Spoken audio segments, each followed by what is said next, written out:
Hello everyone and welcome to Married to Malaysian, a podcast that explores the journey of multinational couple that stay in Malaysia and beyond.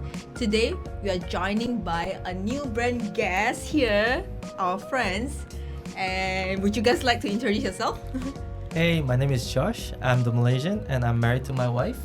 Hi, I'm Dana and I'm from Kazakhstan and I'm married to Malaysian. Yeah, today, welcome back to the show. And first of all, we would like to know more about Joshua and Dana. And yeah, tell us how you guys meet. Well, we actually met in Korea. So both of us studied there. I was there first. And I think you went to Korea in 2016. 2016 when it was my last year in the undergrad. And I think the last year was 2016. Yeah. And we met in campus church in Korea. Oh, so how, this is very interesting, like a Malaysian and a Kazakhs meet in Korea. How did it happen? I think our university when we were there was very multinational. It wasn't a very traditional Korean university. So we actually attract much more international students than Koreans there. Yeah. Yeah. Okay. But he was one of the very few Malaysians there. I was the only one. Yeah. So even when I graduated, I was graduated as like the best Malaysian student ever there. Wow, because they never had any other Malaysian student. do you graduate as like the best Kazakhstan student also? one of them. Okay. One of them. Okay. But Alright. Okay. Is that how you fell in love with Joshua back then? Yeah, I mean, we met in 2016. We started dating in 2017, right? Yeah. Right. I mean, it all I can started see from Joshua just doing that. Sure, yes, correct, man. All started as me thinking he's a newbie Christian, asking him to do a Bible study while, I didn't know that he's actually a born Christian and read the Bible much more than me. I think what she thought was I was a very troubled child because when people ask like how's everyone, I'm always like, yeah, I'm cool, it's good. And I'm just a very chill person in general. So like she was like, there must be something wrong with this kid, like. I need to help him, I need to like pray for him and all this. He has no friends. So that's how we became friends and eventually started dating. Because you guys met in Korea and then it was like a lot of like international students there, and then like so like anything like language barrier or like even I don't know, like the thought of like dating like foreigners, how does it feel for you guys last time?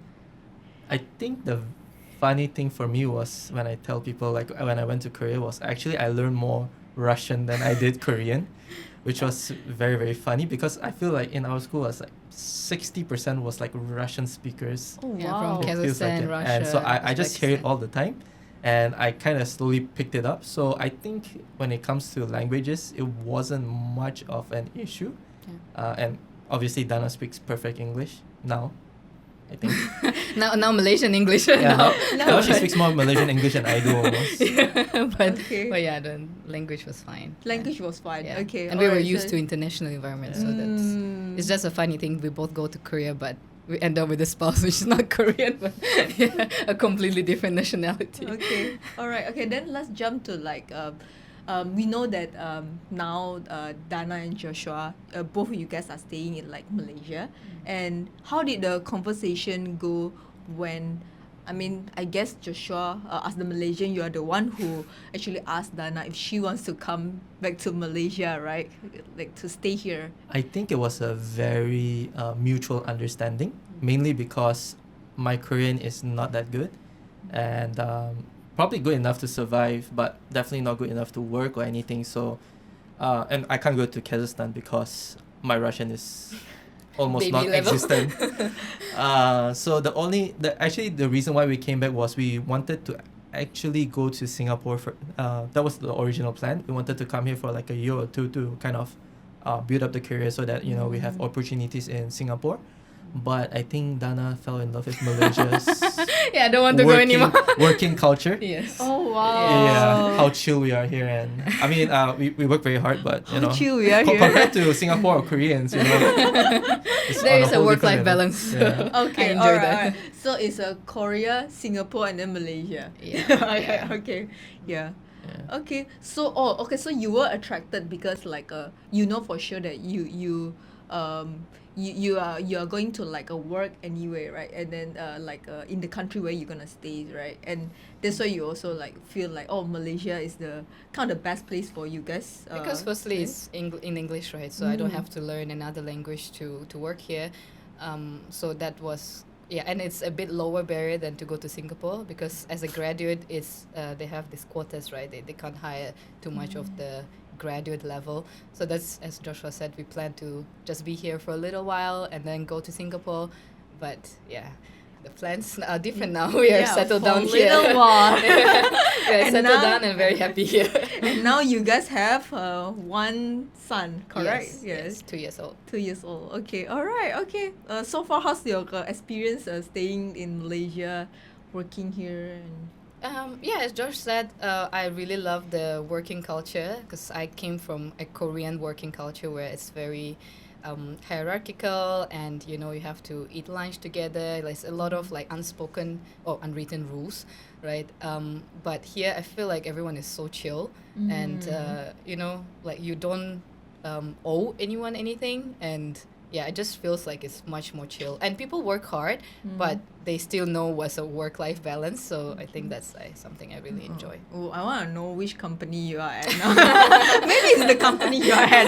Oh, but no, I think I definitely also like kind of agree. I think previous episode also with Matthias and Julia, we also have the same conversation where Matthias, the Indonesians, he also say he prefers to working in Malaysia, because like also the I think for him the path of like a promotion also very clear. Like it very clear, because like if you are perform, then you are definitely will be promoted. While in Indonesia there are so many like different like formula to do that. But yes, yeah, okay, good to know. Malaysian, you guys, I guess you guys have a good working culture here compared to like many other countries. But yes, okay. I also want to know like how was the wedding like? Because how was your wedding like 3 years ago, I guess. Well, because 4 years ago, because I want to know more like is there like a Kazakhstan and like also like a Malaysian any like differences or yeah.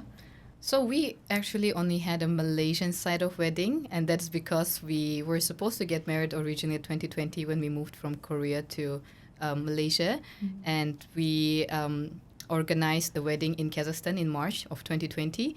So I went there first, and then Joshua and his family supposed to come just a week later, and then Malaysia closed the borders. So we had to cancel the whole wedding. It was during COVID time. Yeah, so it was, our wedding was end of March, and Malaysia closed border March 17. So they couldn't fly to Kazakhstan, and I couldn't fly back to Malaysia. So we were actually separated for around 2 years. And we finally had our wedding in 2022. And I had to arrive here on a work visa because Malaysia back then still didn't open the borders. So it was like 2 years later. So during 2020, were you guys registered already? No. So we applied, but in Malaysia JPN rules, you have 6 months to sign. So it was way beyond the 6 months, and it just lapsed, and we had to do it all over again. So you guys didn't meet for 2 years? Yes. And even we did a Kazakh wedding, but we did it online. So it's like my whole A side. Zoom wedding. Yeah, it was literally through the Zoom. And my side of family, we just invited 30 people because it's not a traditional normal wedding. And then we did through a Zoom with his family who gathered at their place. And it was like a big TV on both sides. So because we still wanted to do a Kazakh side. And then, we had a proper Malaysian one in 2022. The COVID times were very long ago. I don't want to remember all this trauma. But 2 years journey is not easy. Currently, you have a spouse visa, but before that, because you were working in a national company, right? And you have an expat visa from them, right? And now that you actually have your own spouse visa. Yep. Yeah. Let's talk about that, and just like maybe you guys can go through your journey of the applying and also experiences. Okay. Do you guys remember anything from that? Yeah, I mean it was so long like ago. 2 years ago, right? The only thing I remember is that it's I guess we kind of know how the Malaysian government work the second time around, because I think when we did our marriage cert, it was much more difficult. There was a lot of running around, and we were going back and forth. And the thing is that the agent, not agency, what's it called? The Kazakh embassy is all the way in Ampang, and we had to do everything in Putrajaya. And sometimes we have to travel from Ampang to Putrajaya, back to Ampang, 3 times like just to the get same. one chop, Yeah. and then back to Putrajaya again. And But there's a marriage cert. That was marriage Yeah, cert. that was marriage cert. So Okay. that was a bit more difficult because Yeah. of the distance, and it's quite far from And where we live for as well. spouse visa, you don't even remember anything anymore. yeah, spouse visa was Kinda chill. Yeah. Oh, okay. I mean, yeah, it was chill, but there was still.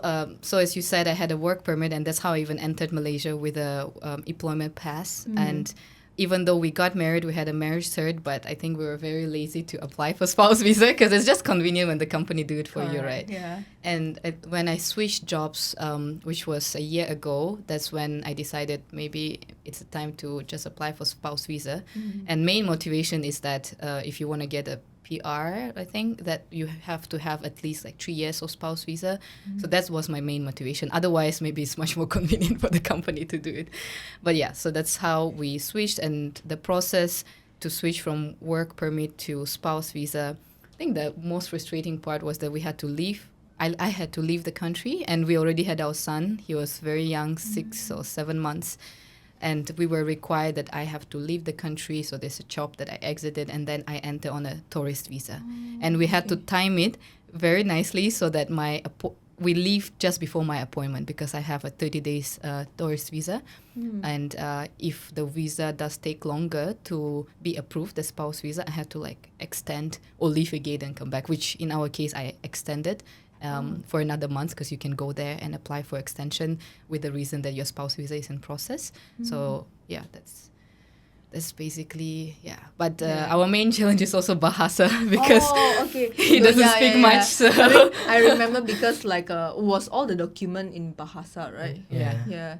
I mean, I don't speak definitely. yeah. He doesn't speak. you want to answer I that? went to international school, so Bahasa was not really part of the curriculum. Okay. And yeah, so I Yeah. didn't really. I mean, if you go to the mama and order food, no props. Okay. But when it comes to official document with all this word, I was like, man. And he will even ask me, you go talk to the government official, because if I talk when we apply for marriage cert or anything, if I talk, they'll speak to me in Bahasa. If you talk, they will be merciful and speak in English. So he always pushed me to talk. And that's a very good tip. But yeah. It's a tip, right? Yeah, If you don't speak well, But, just but the thing is, she doesn't look. She can kind of pass for a Chinese kind of, maybe Yeah, sometimes. like Pan So I always Asian. make sure you tell them I'm from Kazakhstan. Then they'll be like, okay, they'll speak English. And I was like, okay, cool. All right. Okay. So during that time, like, how was like filling that document process like for you guys? a lot of forms. That's all I remember. There's a lot of forms. Yeah, I think it was because we were lucky enough to we went to get people to get some help. So we had someone to look through it with us, and when filling out was it was a lot of form, but it wasn't like. It's the same information you You don't have to. We didn't have to IC. dig our brain for it or anything. It wasn't too bad, I would say. Yeah. As long as you have someone to help you out. Yes. Someone who knows Bahasa. If you have Yes, friends yes. in Malaysia, so that you just ask your friend to proofread. Okay. All right. Okay. Just now we were talking about your spouse visa, and yay, you guys got it. Like even after like all the BM paperwork that you guys have to do, and then on top of that, how was your experience when you apply your work permit on your own? Yeah, I think that's really good question because we did have some hiccups with that. And I didn't know that for work permit application, you need to do another appointment. I thought when I pick up my passport, I can just do the same day, and they didn't allow me. So they told me, no, you have to come another day with an appointment letter. And I was like, wait, my work's supposed to start in like 2 weeks or like 1 week. And to do another appointment, you have to do way in advance. So actually, I couldn't work up until that. We did appointment on the same day. And it was like few weeks later. And we had to go another time. So for the document itself, I think it's all standard company documents, the photo of your office. So it's not that hard, but I think the part that you need to do another appointment for the work permit, that was really not clear to me, and it was a surprise and frustration. But yeah, once we did come that day with all the documents, it was actually the same day. It's just a job, right? Yeah. They just It was much faster than yeah. spouse visa. But yeah, just you need to know that you need to apply for the appointment in advance. And back then, when you say the appointment, right? Because you might not get like the appointment for the next day, correct? Was it Yeah. like Yeah. it was Usually it's like a yeah. month Yeah, or yeah. so. So I had to wait. Month. Yeah. I So had you to. didn't you couldn't work that Yeah, time? I mean legally, I was still like doing a more informal familiarization with the company, but legally you Okay. cannot. Yeah, so we had to wait, and that's why the frustration was there. If I knew I had to do it earlier, we could have done the appointment way in advance, but it was a surprise to us when we were like, okay, let's do the work permit now, and they're like, no, you can't. You have to come another day with the appointment letter. So that was a lesson learned for us. But it was it was lesser documents, correct? Yeah. It's mostly Yeah. company. I think it's just one, the company's picture and approval by me that you can work. No, right? no, no. There was a couple. There was also all the documents Like from a SSM, from my data. So which you need to ask your HR. yeah, to- and HR will have it. So you just make sure you prepared all, and your office picture, your desk picture. They even asked. So I didn't have my desk picture. I only had the office picture. So I had to ask my colleague to go and To take a photo of picture.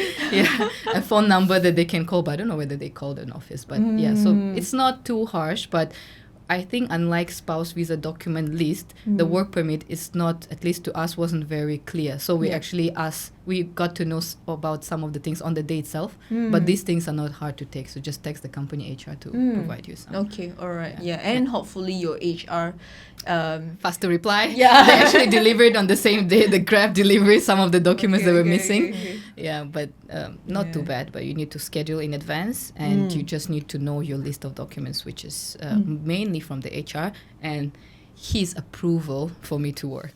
Thank you. Oh, yes, that was a funny document. part. I'm like, thank you for allowing me to work. Yeah. Yes, I remember, right? There's one part of the document that you need to... We have to write a letter, and you Yeah. need to get chopped. Did it Yeah. need to get chopped as well by the? I'm not sure, but Commissioner of Fourth, maybe. I don't know. But Yeah. anyway, it's a Yeah. letter. Which like I think Approving like the just work. for like the Yeah. context for the audience, that one of the document for the to apply that work permit is actually like it's actually a letter that the husband signed saying that I allow my wife to work. Yeah. I don't know if it's same if you're opposite gender. Yeah, Do you? I also- Does a I'm woman not say I sure. allow my husband to work? I don't know. They But should our do it case was also, like right? that. I don't know. What do you guys think? I don't know if you guys know if like the other opposite of gender have to do that letter also if you apply for work permit. Comment down below. Yeah, other than that, because I think you also said something interesting about like the main motivation for you to actually apply spouse visa is actually for a citizenship in the future. So can I just conclude here that the citizenship is something that you guys are looking forward, like for Dana? In the That will be very much appreciated, but I don't know how possible.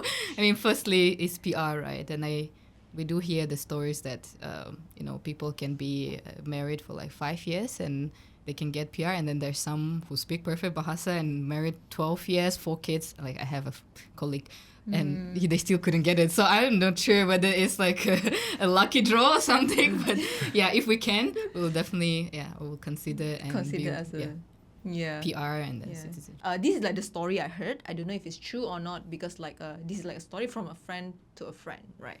So if like let's say the Malaysian spouse pass away, things like that, right? And Dana, if you have a spouse visa only here, you probably have to actually leave the country after I think after a few years or after a year where your spouse visa ended, unless like when your son can actually like Dependent visas. can like apply you as a dependent visa.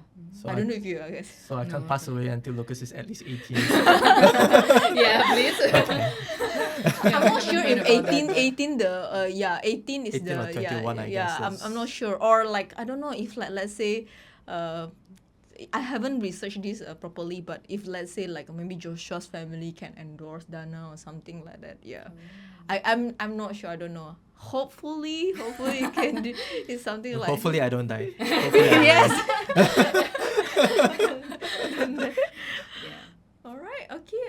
Thanks guys for sharing that. Okay, enough of like the whatever it is, the paperwork question, and also like what thinking of like what if you die. And those let's jump to like a very fun part, more fun part, which we call the section is stirring the pot. Okay. And today question for Joshua and Dana is who can survive longer with their in-laws? Well, it's not really much of a competition, I would say, but it's not for any bad reasons. But I definitely could survive longer with my in-laws. It's not my family is bad or anything. It's just that because me and Dana's parents, we don't speak the same languages. So I filter everything. Yeah, so it's like having a kind of like an AI of some sort. I just tell her a basic word and then she will make it very beautiful to the family. Or like Dana will translate it. Yeah, so there's never any drama. I think never once there was never any drama or anything. And yeah, when he will speak his basic cute Russian, then my parents will be very, they won't have anything to argue about because Wait, you he doesn't agree? speak Russian. You agree to this? No, Like, actually, in fact, I have lived with his parents and he had never lived with my parents. So that's a fact and that's a reality. I've lived for 1 year. That's what I wanted to say because like Dana stayed in Malaysia and she probably like meet your parents more often than how often you meet the parents. Yeah, and we stayed for 1 year, so I don't know. We speak about assumption or we speak about the factual information. I mean, we're talking we have a very even, good relationship and until now. Yeah, I mean, in terms of characteristics as well, I'm much more chill. Oh yeah, that's true. You Like, put me in a like if we stay in the same house, you lock me up in a room and I'll be there the whole day. It's he'll still be happy as long as technically, he has AC. yeah. Technically, it's Okay. fine. Okay. All right. It has been very good to have you guys both here.